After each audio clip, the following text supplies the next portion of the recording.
Facebook पर मौजूद सभी महिलाएं एक बार यह कहानी जरूर पढ़ें। फलोनी ने आज कई दिनों के बाद फेसबुक खोला था। एग्जाम के कारण उसने स्मार्टफोन से दूरी बना ली थी। फेसबुक ओपन हुआ तो उसने देखा कि 30-40 फ्रेंड रिक्वेस्ट पेंडिंग थीं। उसने एक फरफरी निगाह से सबको देखना शुरू कर दिया। तभी उसकी नज़र एक लड़के की रिक्वेस्ट पर ठहर गई। उसका नाम राज शर्मा था। पला का स्मार्ट और हैंडसम दिख रहा था। अपनी डीपी में फलोनी ने जिज्ञासावश उसके बारे में पता करने के लिए उसकी प्रोफाइल खोल कर देखी तो वहाँ पर उसने एक से बढ़कर एक रोमांटिक शेरो शायरी और कविताएं पोस्ट की हुई थीं। उन्हें पढ़कर वो इम्प्रेस हुए बिना नहीं रह पाई और फिर उसने राज की रिक्वेस्ट एक्सेप्ट कर ली। अभी उसे राज की रिक्वेस्ट एक्सेप्ट किए हुए कुछ ही देर हुई होगी कि उसके मैसेंजर का नोटिफिकेशन के साथ बज उठा। उसने चेक करा तो वो राज का मैसेज था। उसने उसे खोल कर देखा तो उसमें राज ने लिखा था, थैंक यू वेरी मच। वो समझ तो गई थी कि वो क्यों थैंक्स कह रहा है, फिर भी उसने मज़े लेने के लिए उसने रिप्लाई करा, थैंक्स किस लिए। उधर से तुरंत जवाब आया, मेरी रिक्वेस्ट एक्सेप्ट करने के लिए। फलोनी ने कोई जवाब नहीं दिया, बस एक स्माइली वाला स्टिकर पोस्ट कर दिया और फिर मैसेंजर बंद कर दिया। वो नहीं चाहती थी कि एक ही दिन में किसी अनजान से ज़्यादा खुल जाए और फिर वो घर के कामों में व्यस्त हो गई। अगले दिन उसने अपना फेसबुक खोला तो उसे राज के मैसेज नज़र आए। राज ने उसे कई रोमांटिक कविताएं भेज रखी थी। उन्हें पढ़कर उसे बड़ा अच्छा लगा। उसने जवाब में फिर से स्माइली वाला स्टिकर सेंड कर दिया। थोड़ी ही देर में राज का रिप्लाई आ गया। वो उससे उसकी हॉबीज के बारे में पूछ रहा था। सलोनी ने राज को अपना संक्षिप्त परिचय दे दिया। उसका परिचय जानने के बाद राज ने भी उसे अपने बारे में बताया कि वो एमबीए कर रहा है और जल्दी ही उसकी जॉब लग जाएगी। और फिर इस तरह से दोनों के बीच चैटिंग का सिलसिला चल निकला। फलोनी की राज से दोस्ती हुए अब 1-1.5 महीना हो चुका था। फलोनी को अब उसके मैसेज का इंतज़ार रहने लगा था। जिस दिन उसकी राज से बात नहीं हो पाती थी तो उसे लगता जैसे कुछ अधूरापन सा है। राज उसकी ज़िंदगी की आदत बनता जा रहा था। आज रात फिर फलोनी राज से चैटिंग कर रही थी।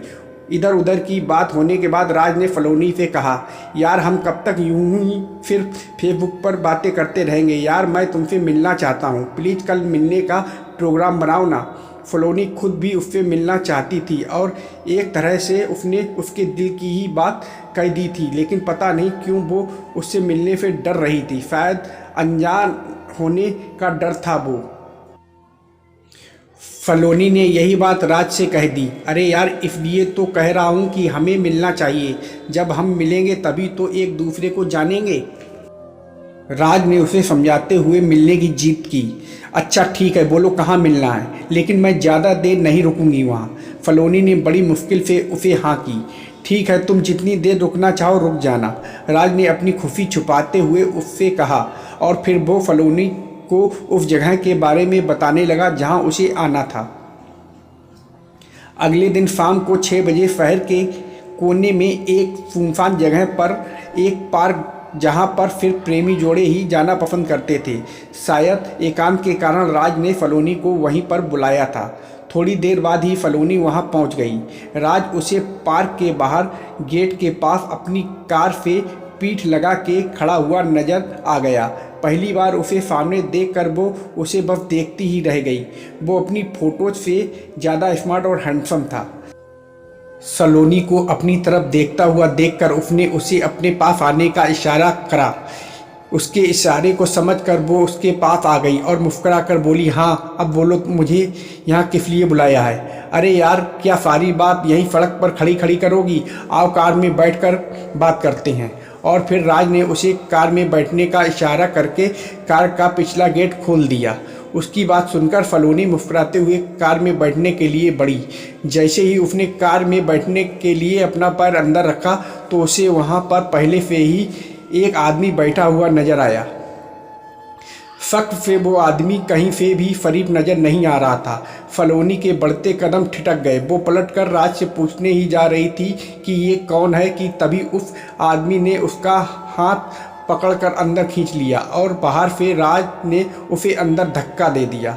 ये सब कुछ इतनी तेज़ी से हुआ कि वो संभल भी नहीं पाई और फिर अंदर बैठे आदमी ने उसका मुंह कसकर दबा लिया ताकि वो चीख ना पाए और उसके हाथों को राज ने पकड़ लिया। अब वो ना तो हिल सकती थी और ना ही चिल्ला सकती थी।